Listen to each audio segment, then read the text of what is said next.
ओम नमः शिवाय। ओम नमः शिवाय।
हर महादेव, हर हर महादेव, हर हर महादेव।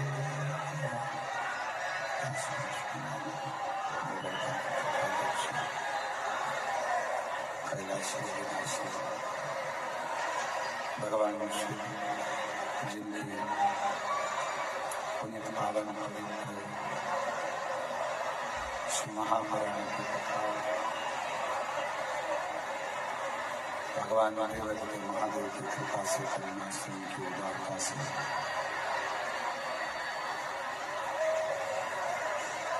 ये वर्तमान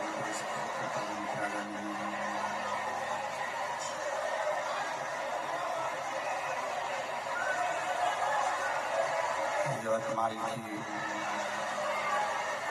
इस पवित्र पावन भूमि आरण्य में भगवान शिव की कृपा से करुणाश्रम की उदारता से ये पवित्र पावन श्री महापुराण की कथा श्रवण करने का सौभाग्य प्राप्त हुआ है। भगवान शिव ओगरदानी गिरनाधर्षि कैलाशी विनाशी भगवान शंकर की ये पवित्र पावन श्री महापुराण की कथा भगवान देवादिदेव महादेव भगवान शिव जिनकी पुनीत पावन पवित्र शिव महापुराण की कथा भगवान शिव की कृपा से करुणा से उनकी उदारता से यवतमाल के आरणी में ये पवित्र पावन शिव महापुराण की कथा श्रवण करने का सौभाग्य प्राप्त हुआ। श्री बहिरम देव शिव महापुराण सेवा समिति आननी, यवतमाल, महाराष्ट्र। एक बार समिति के लिए जोरदार ताली बजाकर उनका स्वागत करना चाहिए। भगवान शिव की पवित्र कथा आप और हम श्रवण करने के लिए यहाँ विराजमान हैं। ये भगवान शिव की अनुपम कृपा, करुणा, दया, जो ये पवित्र कथा यवतमाल के आगनी में भगवान शिव की ही कृपा से आज विराम दिवस में पहुंच रही है।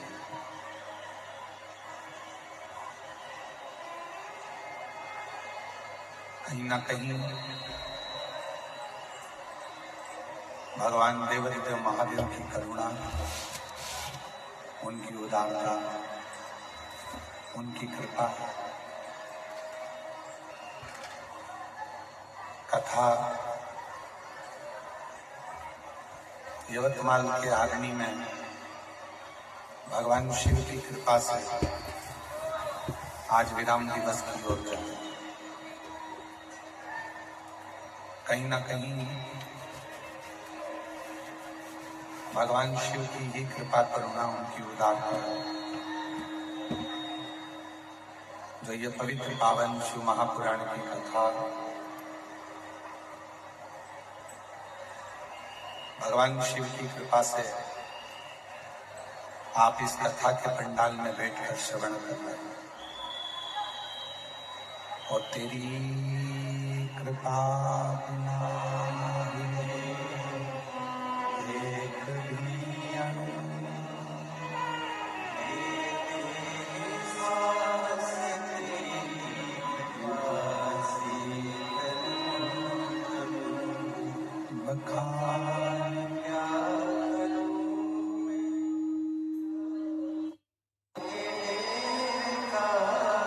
चपटी खजाना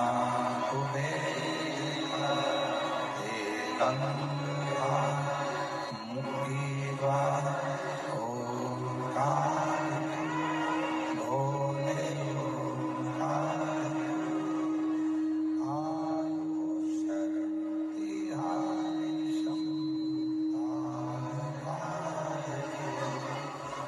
भगवान शिव घरदानी त्रिकालदर्शी कैलाशी विनाशी, जो संपूर्ण जगत का कल्याण करने वाले हैं।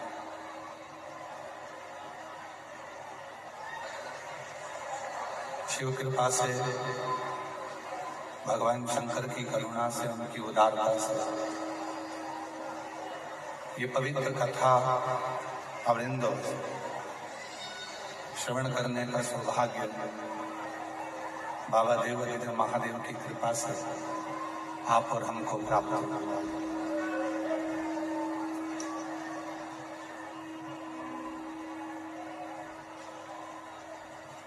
शिव कृपा से,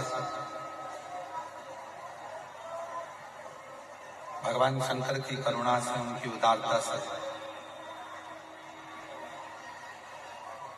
ये जो मानव का शरीर है, मानव की देह है, ये मानव का शरीर जो प्राप्त हुआ है, मानव की देह जो प्राप्त हुई है,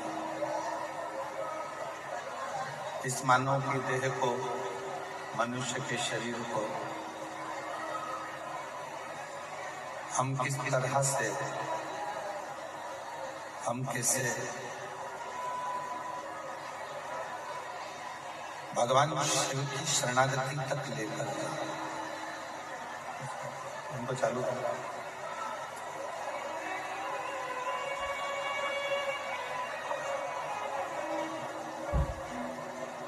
पीछे का थोड़ा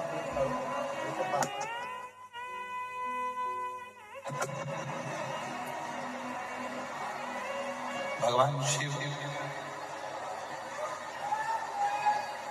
जो संपूर्ण जगत का कल्याण करने वाले हैं, उन शिव की भक्ति में, भगवान शंकर की शरणागति में हम अपने चित्त को कैसे, हम अपने मन को, हम अपने शरीर को भगवान की अविरल भक्ति में कैसे, और ये प्रश्न स्वयं चंचला देवी ने तुमरुका जी से किया।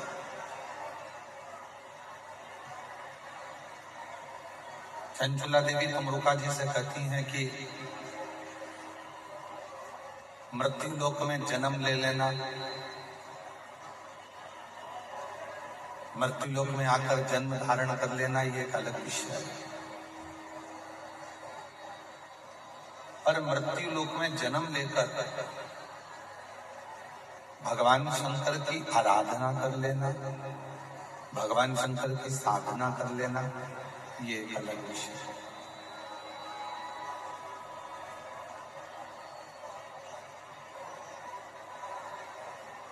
भगवान श्री राम जी जिन भगवान शंकर की साधना करते हैं, आराधना करते हैं और लंका का राज्य प्राप्त कर लेते हैं, भगवान कृष्ण शिव की आराधना कर कर, भगवान शंकर की आराधना कर कर अपनी 16,108 रानियों से संतान की प्राप्ति कर लेते हैं।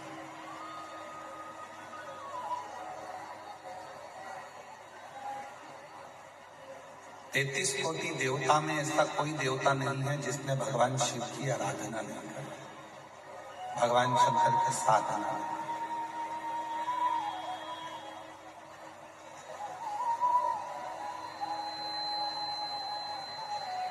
ऐसी कोई वस्तु, ऐसा कोई सुख, ऐसा कोई वैभव इस मृत्यु लोक का नहीं है जो भगवान शंकर आपको दे नहीं सकते। ब्रह्मा ब्रह्म लोक में निवास करते हैं, भगवान विष्णु वैकुंठ लोक में निवास करते हैं। और यदि इस मृत्यु लोक में अगर कोई निवास करता है तो वो मेरा देवाधिदेव महादेव निवास करता है, मेरा शिव निवास करता है, मेरे ओघरदानी, मेरे शंकर, मेरे त्रिकालदर्शी, मेरे कैलाशी, मेरे अविनाशी निवास करता है।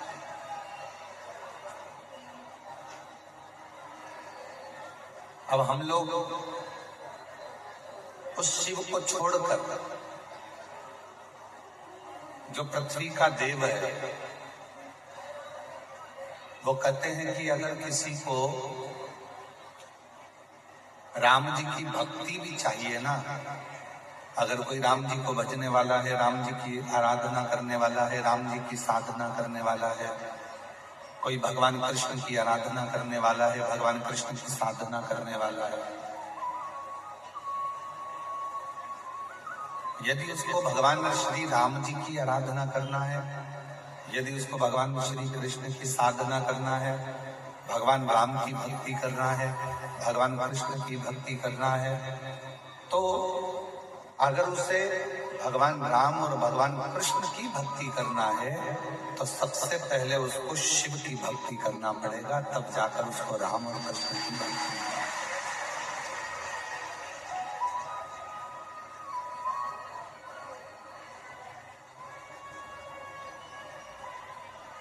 तेरी कृपा बिना ना हिले एक भी, लेते हैं श्वास तेरी कृपा से, बखान क्या करोगे लाखों तेरा, चपटी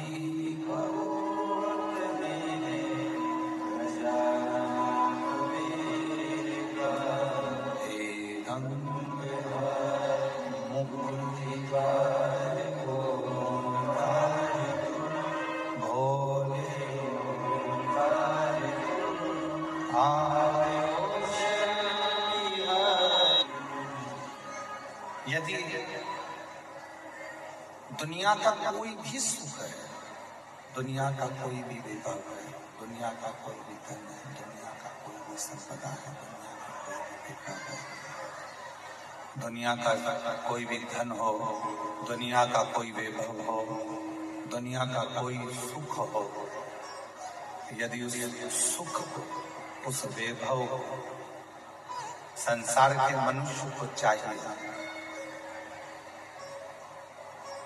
तो शिव की साधना करें। भगवान राम जी की भक्ति चाहिए तो भी शिव की साधना करें। भगवान श्री कृष्ण की भक्ति चाहिए तो भी शिव की साधना करें। और यहां तक शिव महापुराण की कथा कहती है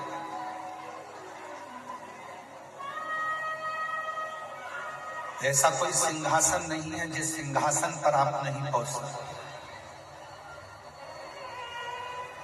पर उस सिंहासन पर पहुंचने के लिए आपको शिव की साधना करना पड़ेगी, भगवान शंकर की भक्ति करना पड़ेगी।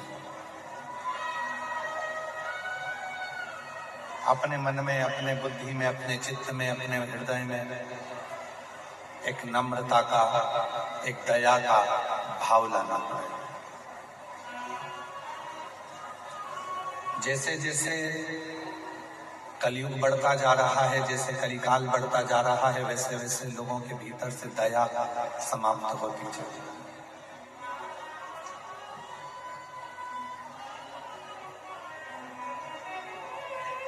जैसे जैसे कलिकाल बढ़ रहा है, दिखावा, प्रपंच, पाखंड, ढोंग, ढकोसला और ना जाने क्या क्या आडंबर दुनिया में छाता जा रहा है। भक्ति कम होती जाएगी, भक्ति कम होती चली जाएगी, आडंबर ज्यादा होता चला जाएगा। भक्ति कम होती चली जाएगी, पाखंड ज्यादा होता चला जाएगा। भक्ति कम होती चली जाएगी, दिखावा ज्यादा होता चला जाएगा।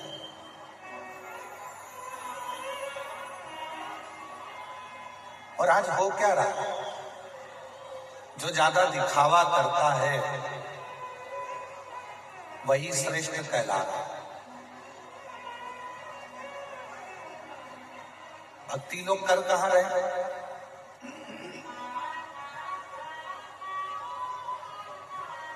आज लोग भगवान के भजन से, आज लोग भगवान की भक्ति से, भगवान के स्मरण से, भगवान के नाम जाप से बहुत दूर हो गए।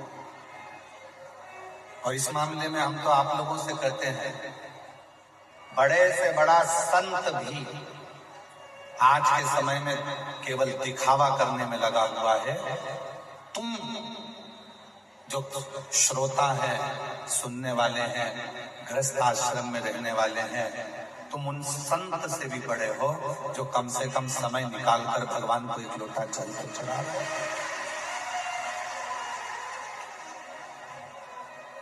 तुम उनसे भी बड़े हो, कम से कम समय निकालकर भगवान के मंदिर जा रहे हो, समय निकालकर भगवान के मंदिर में पहुंचकर एक लोटा जल चढ़ा रहे हो। जो जितना जितना दिखावा कर कर कर बहुत महान बनता चले जाता है, वो परमात्मा की भक्ति से बहुत दूर हो जाता है। उसके मुख से भगवान का नाम निकलता ही नहीं। वो मंदिर, देवालय, शिवालय जा ही नहीं सकता, क्योंकि उसको आडंबर से फुर्सत नहीं, उसको दिखावे से फुर्सत।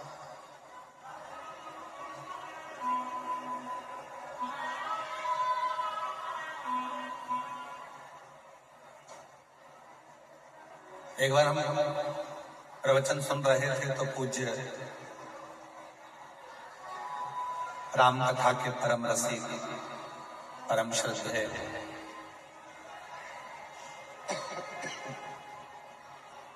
श्री मोरारी बापू जी ने एक बात कही थी।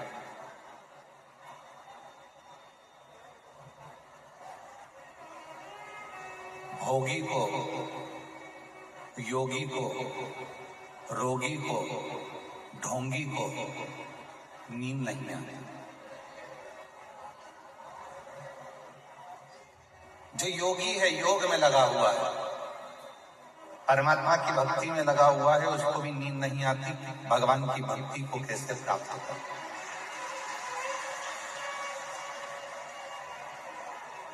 जो योग में लगा है, एक रोगी व्यक्ति होता है जिसको रोग लग गया, उस रोगी को भी नींद नहीं आती क्योंकि रात भर उसको कष्ट होता है। शायद एक भोगी जो भोग में डूबा हुआ है, काम वासना में डूबा हुआ है, आसक्ति में डूबा हुआ है, उसको भी नींद नहीं आती। और चौथे नंबर पर है जो ढोंगी है, कल क्या ढोंग करना है, कल क्या नया करना है, जो ढोंग में लगा हुआ है, उसको भी नींद नहीं आती।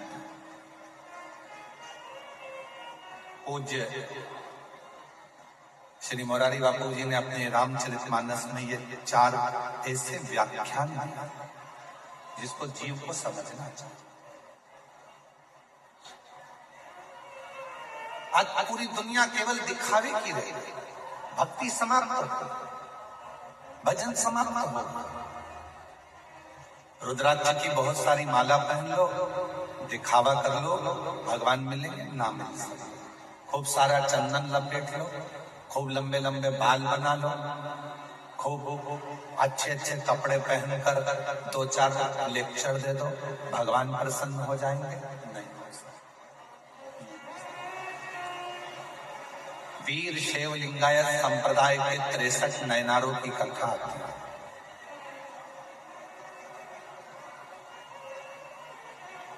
जब आप लोग फ्री रहें तब उन 63 नयनारों की कथा का स्मरण करें। वीर शैव लिंगायत संप्रदाय में भगवान शंकर के 63 भक्तों की ऐसी कथा आती है कि जिन्होंने दिखावा नहीं करा, वो दिखावे से परे है, दिखावे से।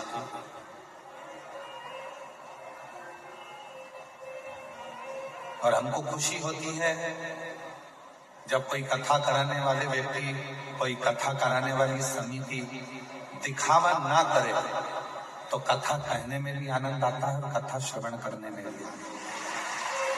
दिखावे से परे हो। और हमने इस समिति को देखा, श्री बहिराम देव सेवा समिति जो है, शिव महापुराण समिति आरणी यवतमाल की, कोई दिखावा, किसी तरह का कोई दिखावा यहां नहीं।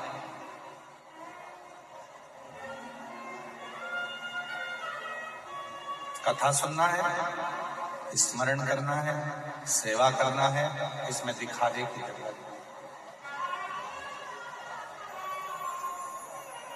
मेरी जीजियों, मेरे जीजाओं, मेरी बेटियों, मेरे बेटाओं, मेरे बुजुर्ग माँ बाप, याद रखना, शंकर भगवान को पाने के लिए कल भी कथा में कहा था, भीतर मन में दया रखी है, विश्वास रखी है, आडंबर से दूर रही है और शिव जी को अपने हृदय में बिठाने का प्रयास करिए। शंकर तुम्हारी चित्त वृत्ति में बैठे।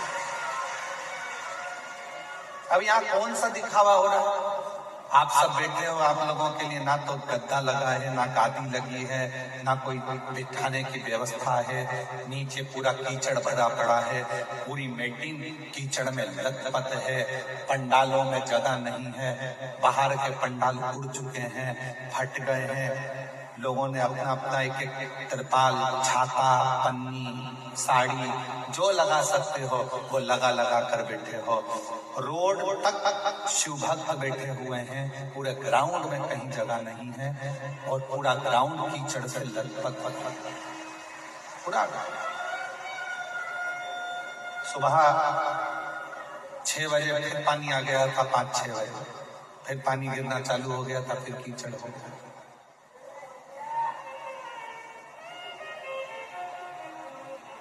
कहां दिखावा?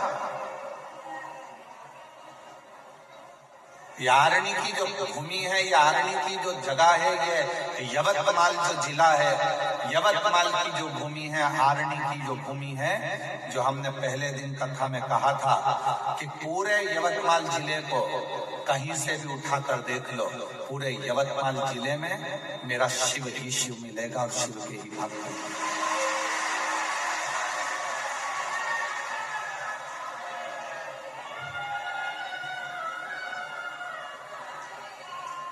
पूरे यवतमाल आरणी के पूरे जिले में, पूरे क्षेत्र में जाकर देख लिए, शिव शिव शिव।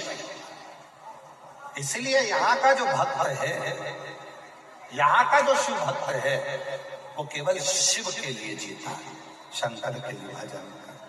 उसकी अविरल भक्ति, उसका विश्वास, उसकी दृढ़ता शिव है। उसको कोई आडंबर, कोई दिखावा। आज बड़े बड़े कुर्सियों पर बैठकर, बड़े बड़े स्थानों पर बैठकर भी लोग आडंबर और दिखावे में लगे। पर भक्त का, शिव के भक्त का सबसे बड़ा लक्षण ही यही है कि उसको दिखावा अच्छा नहीं लगता। वो तो केवल शिव के भरोसे, भगवान शंकर के आश्रित होकर, अपना एक लोटा जल चढ़ाकर शिव पर विश्वास कर अपनी जिंदगी को जीता है और शिव पर ही आश्रित है।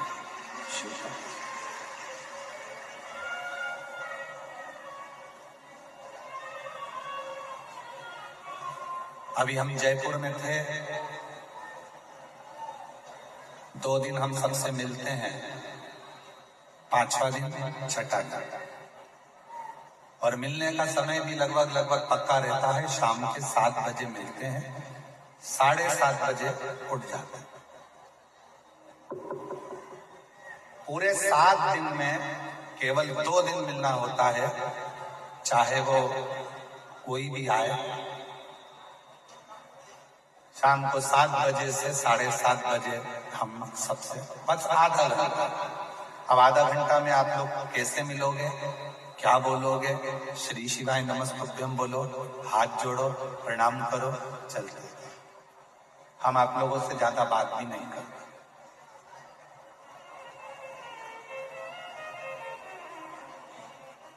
जयपुर में हम मिल रहे थे, कथा का 5वां दिन था।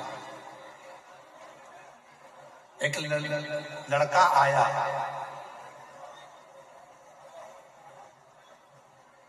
पढ़ाई कर रहा था, अच्छा विद्या अध्ययन कर चुका था, जॉब कर रहा था कहीं। उसने कहा, गुरुजी शिव महापुराण में कोई ऐसा उपाय बता दो कि मैं चांद को छू लूं।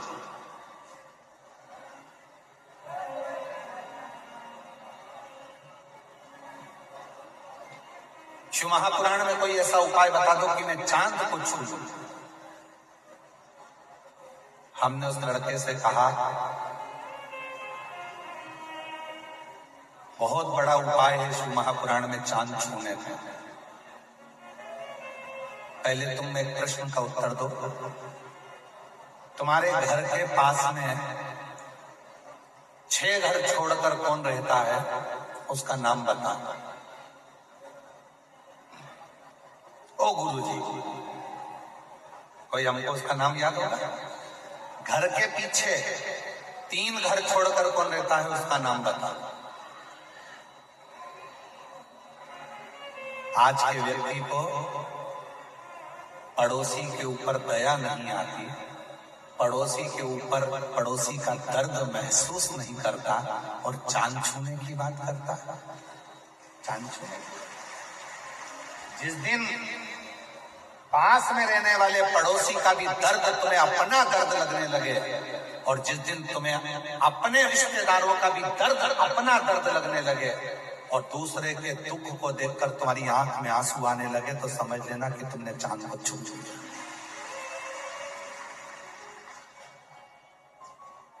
चांद छूने से पहले घर में रहने वाले माता पिता का दिल तो छू कर देखो।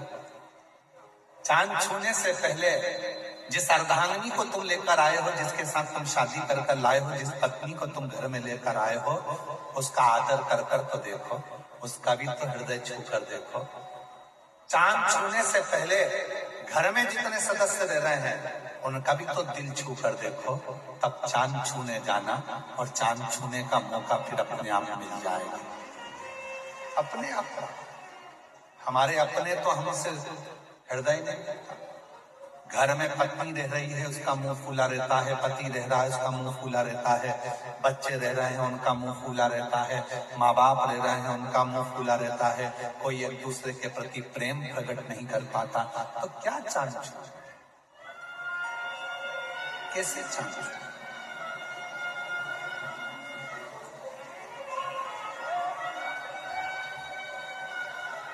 और मत बुरे कर्म कर बंदे, वरना पछताएगा।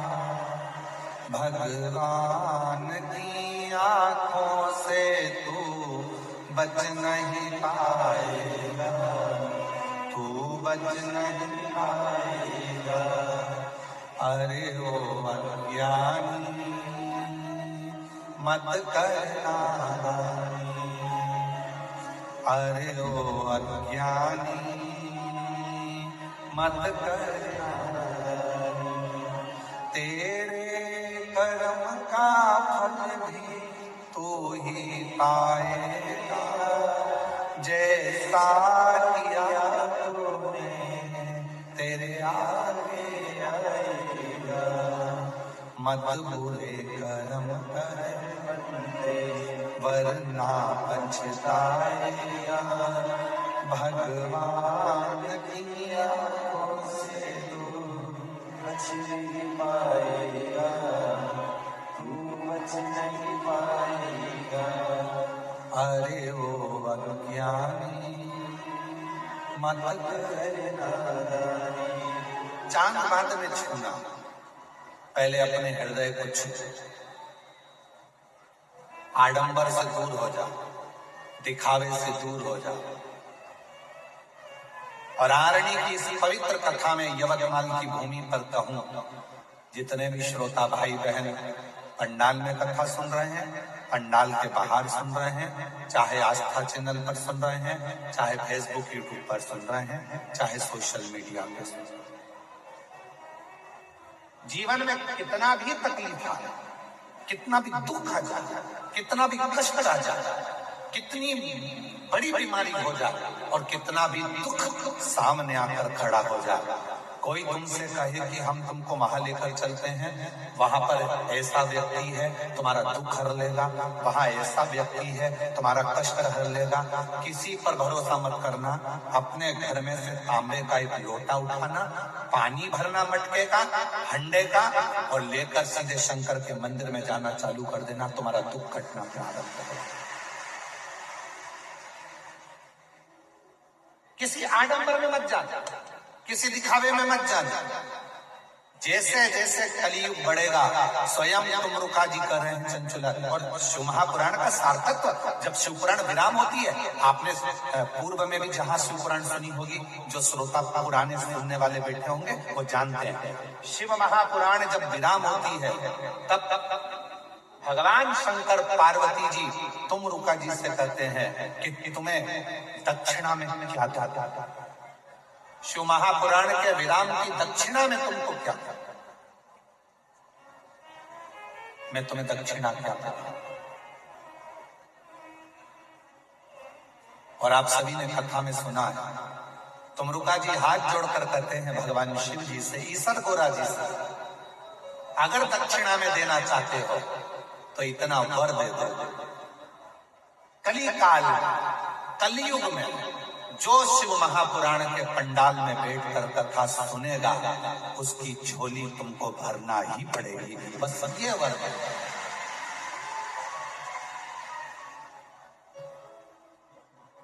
क्यों आते हैं इतने लाखों की संख्या में भक्त?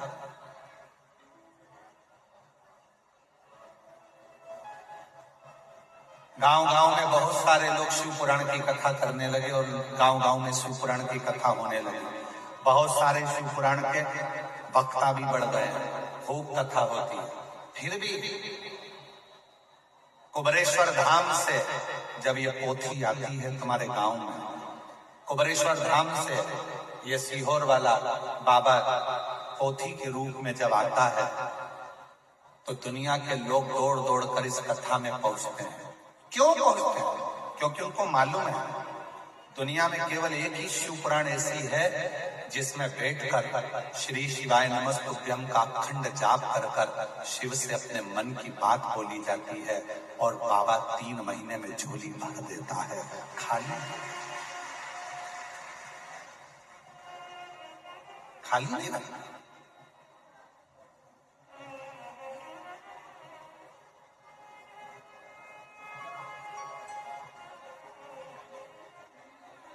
शिव जी पे जल चढ़ाओगे लोग विरोध करेंगे, श्री शिवाय नमस्तुभ्यम का जाप करोगे लोग विरोध करेंगे।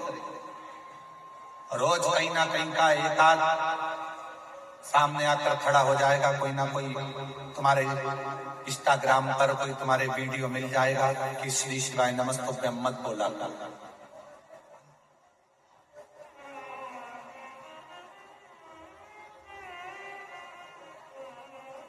जो लोग कहते हैं कि इस मंत्र को मत भजो, उस मंत्र को भजो, ये मंत्र नहीं है, ये ऐसा नहीं है, वो वैसा नहीं है, उनको जवाब लिख कर दिया कर। तुलसी बाबा ने तो मरा मरा जपा था, तो भी उल्टा नाम जप कर भी मेरे राम का दर्शन हो गया था। ये तो शिव है, ये शिव है, भोला है, सरल है, सहज है। वो ये नहीं देखता कि क्या तुमने जपा। सरल, सहज, उसने नहीं देखा। आपको कथा में कहा था परसों के दिन, मंत्र से ज्यादा काम करता है तुम्हारा मन। कई लोग बैठे हैं संसार में ऐसे, रोज सवेरे सवेरे माताएं, कई पुरुष, कई भाई, कई बहन गीता जी लेकर बैठते हैं, गीता जी का पाठ करते हैं, राम रक्षा स्तोत्र का पाठ करते हैं, गोपाल सहस्त्र नाम का पाठ करते हैं, हनुमान चालीसा का पाठ करते हैं, शिव चालीसा का पाठ करते हैं। कई माताएं बैठी हैं, कई पुरुष बैठे हैं। हो सकता है हमारी बात का बुरा लग जाए, हो सकता है हमारी बात आपको बुरी लग जाए। जितने टीवी पर सुन रहे हैं हो सकता है उनको भी हमारी बात का बुरा लग जाए। कई लोग हैं रोज गीता का पाठ करते हैं, रोज हनुमान चालीसा पढ़ते हैं, रोज राम रक्षा स्तोत्र पढ़ते हैं, रोज शिव चालीसा पढ़ते हैं, रोज दुर्गा चालीसा पढ़ते हैं, रोज मंत्र का जाप करते हैं, रोज माला जपते हैं, रोज स्मरण करते हैं, रोज पूजन में बैठते हैं, घर के मंदिर में और पूजन भी करते हैं, रोज भगवान को मिलाते भी हैं, रोज भगवान का श्रृंगार भी करते हैं। ऐसे कई लोग, पूरा दुनिया भरी पड़ी हुई है जो कहीं ना कहीं पाठ, पूजन, अर्चना, साधना में लगे हुए हैं। उसके बाद भी रोज गीता पढ़ रहे हो, उसके बाद भी मन में शांति नहीं है। रोज मंत्र जप रहे हो, उसके बाद भी मन में शांति नहीं है। घर में इतना क्लेश, मंत्र जपने के बाद भी, गीता पढ़ने के बाद भी, रामायण पढ़ने के बाद भी, भागवत पढ़ने के बाद भी, घर में राम रक्षा स्तोत्र का पाठ करने के बाद भी, हनुमान चालीसा पढ़ने के बाद भी, सारी स्तुतियां करने के बाद भी, शिव चालीसा पढ़ने के बाद भी, घर में तुम्हारा मन शांत क्यों नहीं हो रहा? क्योंकि तुम्हारे भीतर अहम भरा पड़ा है, तुम्हारे भीतर अहम भरा, इसलिए मंत्र भी काम नहीं करता। मंत्र, स्तुति कब काम करती है? जब तुम्हारा मन भगवान में लग जाए और तुम्हारे मन में ये आ जाए कि मेरे घर में जो भी रह रहे हैं सब शिव के रूप हैं, कोई बुरा नहीं है, सब अच्छे हैं, सब अच्छा है, सब अच्छे हैं, सब अच्छा है। जिस दिन तुम्हारी चित्त वृत्ति में ये बात आ जाएगी कि सब अच्छा है, सब अच्छे हैं, सब अच्छे हैं, सब अच्छे हैं, बस उस दिन तुम्हें किसी पाठ करने की जरूरत नहीं पड़ेगी। तुम्हारा मन जब साफ हो जाएगा तो मेरा परमात्मा तुम्हारा हो जाएगा। तुम्हारे भीतर किसी मंत्र की जरूरत नहीं। पोथी पढ़ पढ़ जग मुहा और पंडित भयो ना, पोथी पढ़ते पढ़ते जीवन निकल गया। मैं गीता जी का 18वां अध्याय पढ़ती हूँ, मैं रामायण जी का ये पाठ करती हूँ, मैं राम रक्षा स्तोत्र का ये पाठ करती हूँ, मैं हनुमान चालीसा का ये पाठ करती हूँ, मैं शिव चालीसा का ये पाठ करती हूँ, मैं ये वाली स्तुति करती हूँ, मैं मंत्र माला इतनी करती हूँ, मैं 12 माला जपती हूँ गुरु नाम की, मैं 3 माला जपती हूँ शिव के नाम की, मैं 4 माला जपती हूँ राम जी की, मैं 5 माला जपती हूँ इसकी, मैं 6 माला जपती हूँ उसकी। माला तो बढ़ गई, मना नहीं है, पर मन बड़ा क्या? मन तो उतना कि उतना ही छोटा है। अभी भी कमर में चाबी खोस के बैठी हुई है पूजन में भी।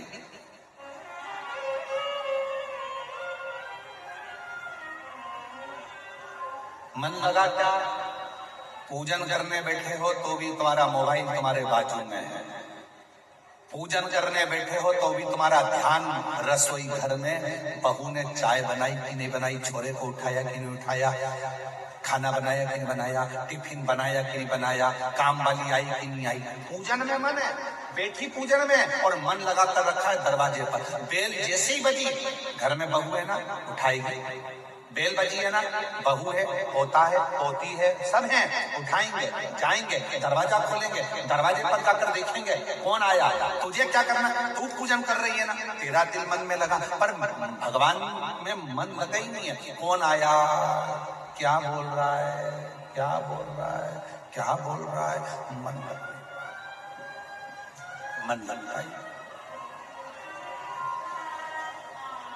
चित्त लगता है। इस मन को कैसे लगे? मंत्र से, पाठ से, पूजन से भी बड़ा है इस मन को परमात्मा तक ले जाए। मन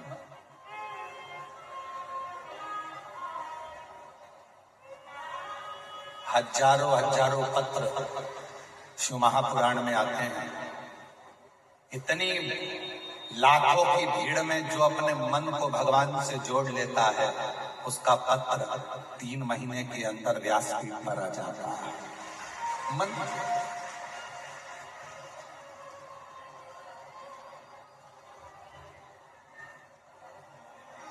इतना कीचड़,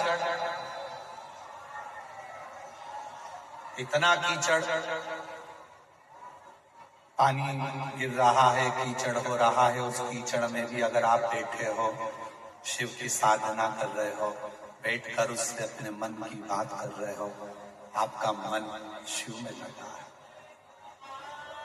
इतनी भीड़ में, इतने ट्रैफिक में, पूरे रोड भरे पड़े हुए हैं, रोडों पर गाड़ियां खड़ी हुई है, गाड़ियां जाम में फंसी हुई हैं। इस जाम के अंदर, इतने कीचड़ में, पानी में, हवा में, उसके बाद भी तुम कीचड़ में भी बैठकर यदि शिव पुराण की कथा को सुन रहे हो तो तुम साधारण नहीं हो, तुम मन लगाकर भगवान की भक्ति में बैठे, तुम साधारण नहीं।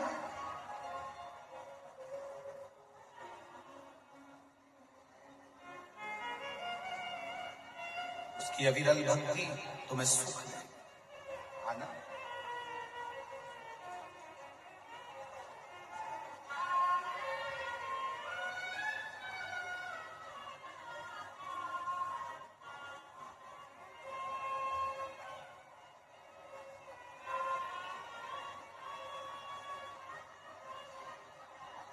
ये जीवन का एक सुख है। शिव का नाम, शिव का धाम, शंकर का मंदिर, शिवालय, एक लोटा जल लेकर जिस दिन तुम शिव के मंदिर में जाना प्रारंभ कर दोगे, तुम्हें किसी के आगे हाथ जोड़ने की जरूरत नहीं पड़ेगी। शिव तुमको संभालेगा, शिव संभालेगा। और उसका प्रसंग शिव महापुराण में है। स्कंद पुराण की एक सुंदर प्रसंग आता है। स्कंद पुराण का, स्कंद पुराण में नागमणि की कथा आती है। नागमणि एक सर्प था, नागमणि, क्या नाम है उसका? नागमणि। जम के बोलो, नागमणि। सर्प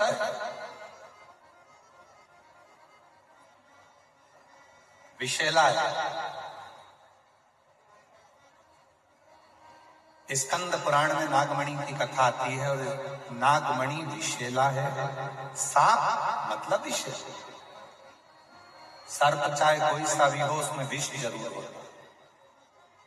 नागमणि में भी विष, पर नागमणि विषैला तो था। एक चूहे को पकड़ने के चक्कर में वो सर्प एक संत के डेरे में पहुंचा।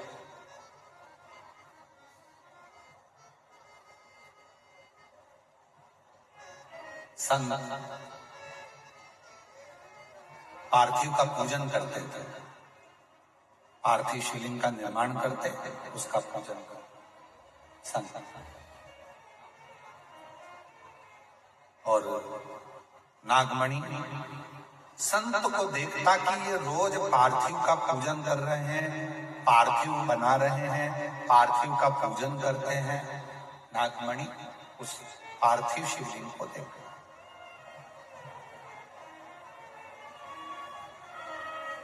पार्थिव शिवलिंग को देखता, जैसे पार्थिव बनाने के 3 क्रम है।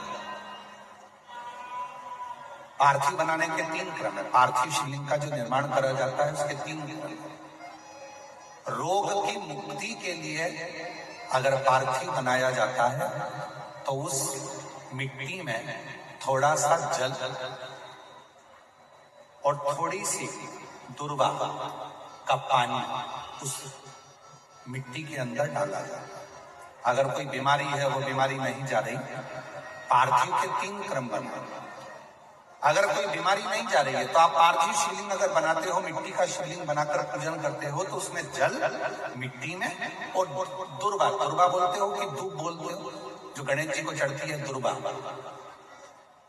उसको पानी में डालकर उस पानी को मिट्टी में मिलाकर फिर पार्थिव बनाया जाता है रोग की मुक्ति के लिए। दूसरा,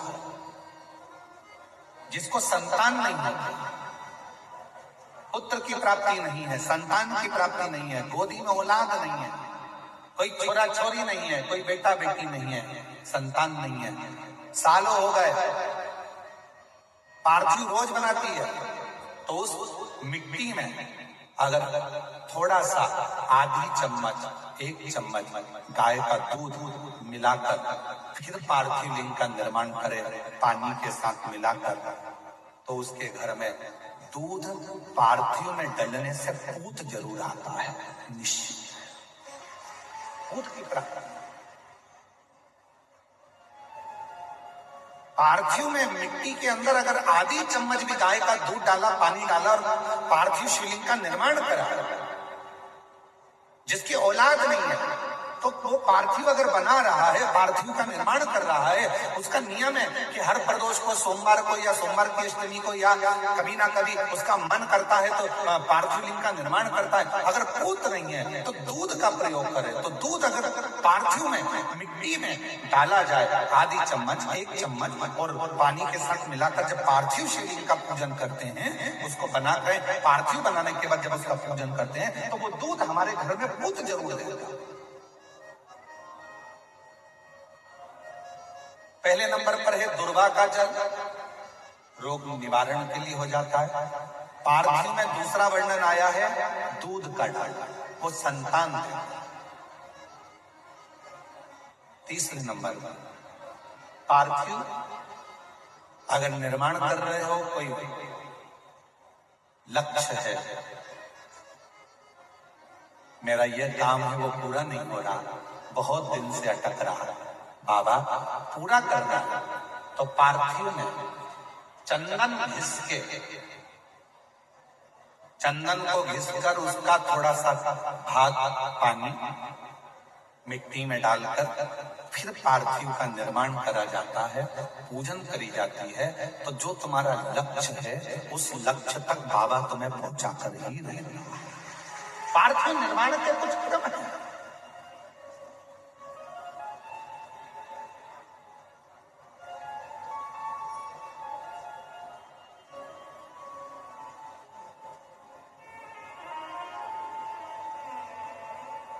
पार्थिव कैसे बनाया जाता है, किस कार्य के लिए बनाया जाता है? कई बेटियां ऐसी हैं गुरुजी 32 साल की हो गई, शादी नहीं हो रही। गुरुजी लड़का 38 साल का हो गया, शादी नहीं हो रही। गुरुजी 28 साल का हो गया, शादी नहीं हो रही। तो भाई पार्थिव बना रहे हो ना, उसमें थोड़ा सा गाय का घी उस मिट्टी में थोड़ा सा 2 बूंद भी डालोगे तो बहुत है, और पानी से मसकर फिर उसका निर्माण कर फिर पार्थिव की पूजन करिए। कैसे विवाह नहीं होगा? भोले बाबा शादी करा के ही मानेगा। पार्थिव बनाने का नियम है। ऐसा नहीं है कि केवल पानी में मिट्टी को घोल लिया और पार्थिव लिंग का निर्माण कर लिया। हम 1.25 लाख बना रहे हैं, हम 2 लाख बना रहे हैं, हम 5 लाख बना रहे हैं, हम 1 करोड़ बना रहे हैं, हम 20 करोड़ बना रहे हैं। बनाओ, मना नहीं है, पर पार्थिव बनाने के भी अलग अलग नियम है। कौन सी चीज के लिए, किस चीज के लिए पार्थिव बना, किस चीज के लिए पार्थिव?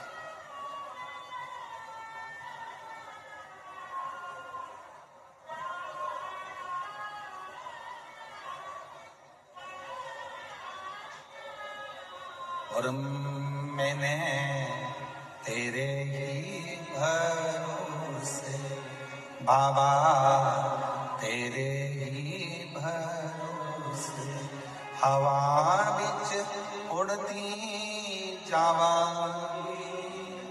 बाबा डोर है तो छड़ी नाई कटी जाएगी।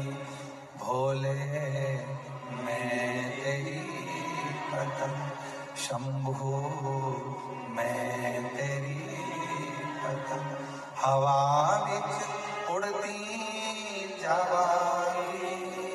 बाबा डोर है तो छड़ी नाई कटी जाएगी।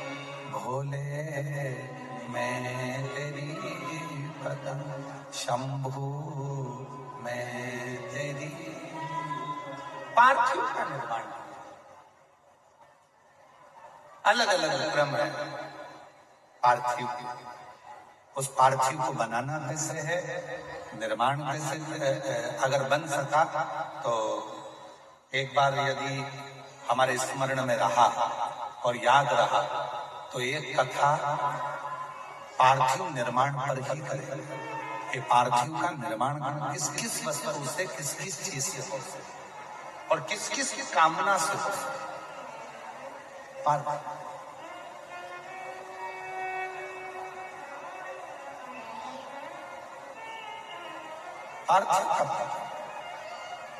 शिव महापुराण में भी वर्णन आता है।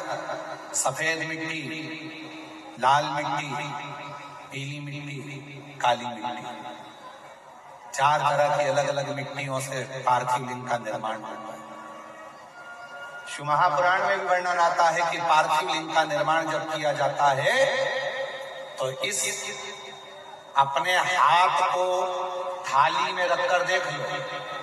जब हाथ को थाली में रखकर देखोगे, इससे बड़ा शिवलिंग का निर्माण नहीं करना चाहिए। इससे जितना छोटा शिवलिंग बनाओगे उतना सुख है। अब कई लोग दिखावे में इतना बड़ा शिवलिंग बना लिया, इतना बड़ा पार्थिव शिवलिंग बना लिया, हमने इतना बड़ा शिवलिंग बनाया है, हमने इतना बड़ा शिवलिंग बनाया है। अपनी हथेली को, अपने हाथ को थाली में रखो, अंगूठे को उठाओ, बस। इससे बड़ा शिवलिंग घर में नहीं बना, इससे बड़े शिवलिंग का निर्माण नहीं, बस छोटा, इससे छोटा, इससे छोटा, बड़ा। इतना बड़ा भी बनाओगे तो चल जाएगा, पर इससे छोटा बड़ा। पार्थिव पूजन।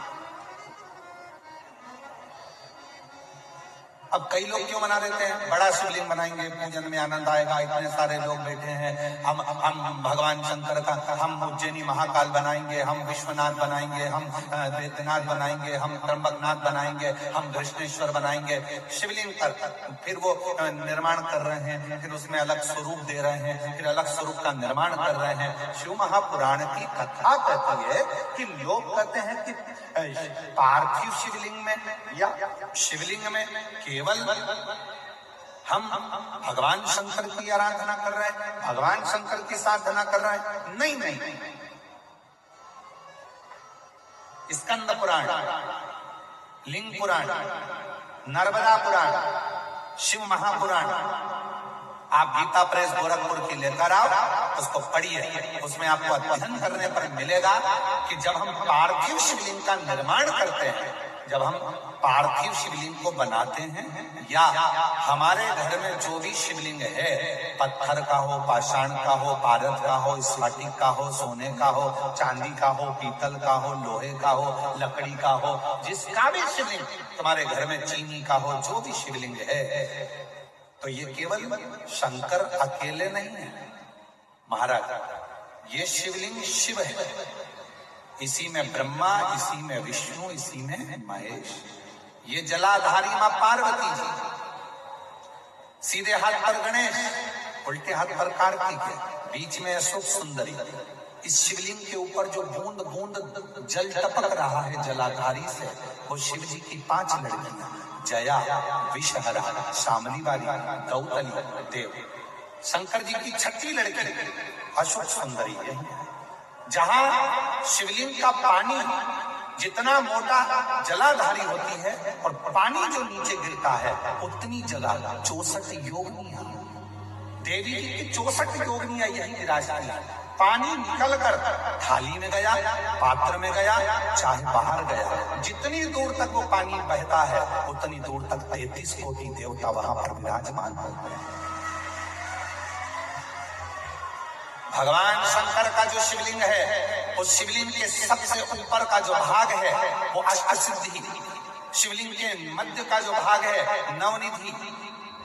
भगवान शंकर के शिवलिंग के पूरे स्वरूप में, शंकर भगवान के पूरी जलाधारी में, शंकर भगवान के पूरे स्वरूप में शंकर, इसीलिए हमारे सनातन धर्म में शंकर भगवान की जैसे ऊपर मूर्ति दिख रही तुमको, सबसे ऊपर देखो, जैसे शंकर जी की मूर्ति दिख रही है, समाधि में लीन है, नेत्र बंद है, भगवान शंकर की जटा है, हाथ है, छाती है, वक्षस्थल है, जंगा है। हमारे सनातन धर्म में उस मूर्ति से ज्यादा उसके नीचे जो शिवलिंग दिख रहा है तुम्हें काला कलर का, हमारे सनातन धर्म में मूर्ति से ज्यादा शिवलिंग की पूजन है। क्यों है?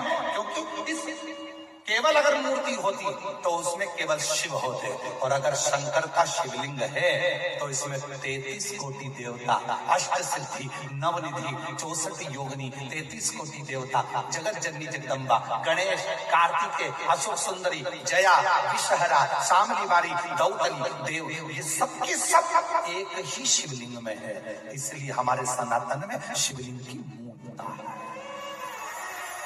इसलिए हमारे सनातन में शंकर भगवान के शिवलिंग की प्रधानता है। हमारे सनातन धर्म में शिवलिंग की प्रधानता मानी गई है कि इसलिए भगवान, अगर हम तो यहाँ तक कहते हैं, जिन बेटा बेटी को अगर कोई सफलता नहीं मिल रही है, मेहनत को 4 गुना करो, परिश्रम 4 गुना करो, इधर उधर भटकना छोड़ो और मेहनत, अपना कर्म, अपनी मेहनत, अपना परिश्रम बढ़ाओ और रोज शंकर भगवान के मंदिर में जाकर जब जल चढ़ाओ तो अपनी हथेली को शिवलिंग से थोड़ा सा लगाने का प्रयास करो। अष्ट सिद्धि, नवनिधि तुम्हारे घर में आना प्रारंभ हो जाती है। अष्ट सिद्धि हम क्यों कहते हैं? जल चढ़ाने जाओ, जल चढ़ाकर वापिस आओ तो थोड़ा सा जल घर लेकर आओ, दरवाजे पर छीटो। क्यों कहते हैं? क्योंकि शंकर भगवान के शिवलिंग में अष्ट सिद्धि, नवनिधि, 64 योगिनी, देवी देवता, माता, गणेश, रिद्धि सिद्धि, अमोद प्रमोद, शुभ लाभ सब उस शिवलिंग के अंतर्गत है। जल चढ़ाते हैं, उसका भाग थोड़ा सा लाकर अपने घर में जब प्रोक्षण करते हैं, तब अपने आप सारे कार्य सफल होना प्रारंभ हो जाते हैं। उस शिवलिंग में ऊपर, उस शिवलिंग में वो तप।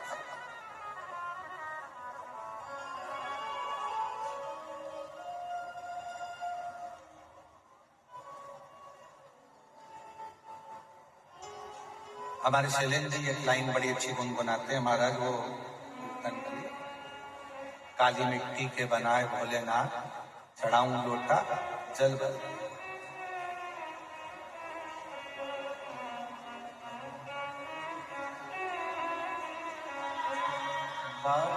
मिट्टी के बनाए भोलेनाथ, चढ़ाओ लोटा जल भर।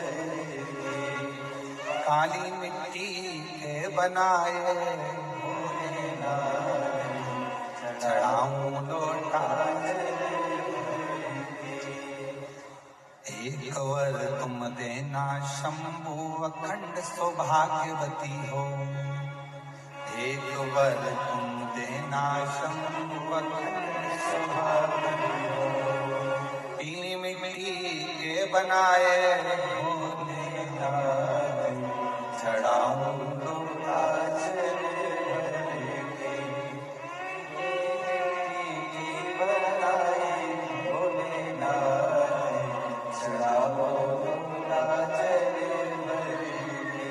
शिव एक पार्थिव शिवलिंग का निर्माण, पार्थिव पूजन की महत्वता, पार्थिव पूजन का वर्णन हमारे यहाँ बड़ा विस्तार से किया, बड़ा विस्तार।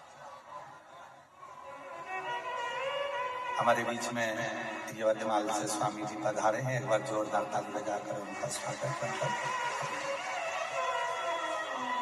पार्थिव लिंग का पूजन, पार्थिव लिंग का निर्माण, पार्थिव लिंग की स्थापना शिव शंकर।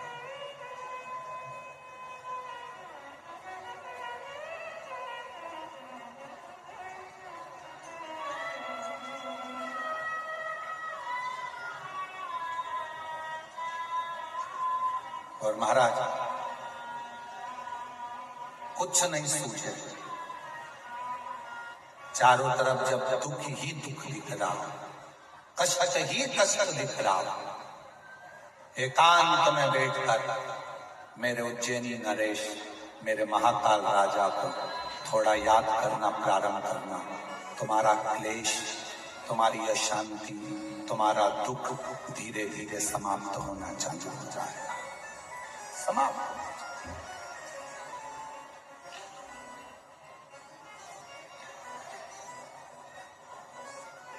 बच्चे बीमार पड़े, कृष्णेश्वर को याद करो। हमारे 12 ज्योतिर्लिंग भारत की भूमि पर जो है, एक एक ज्योतिर्लिंग हमको ऊर्जा देता है। दुख है, तकलीफ है, कष्ट है, टेंशन है, उज्जैनी नरेश महाकाल राजा को याद करो। संतान अगर दुखी है, कृष्णेश्वर भोलेनाथ को याद करो। दुनिया ताने देती है, गाली देती है, अपशब्द कहती है, अपयश मिलता है, त्र्यंबकनाथ को याद करो। हाँ बेल मुझे मार, कोई ना कोई परेशानी रोज की आ रही है तो भीमा शंकर को याद करो, भीमा शंकर।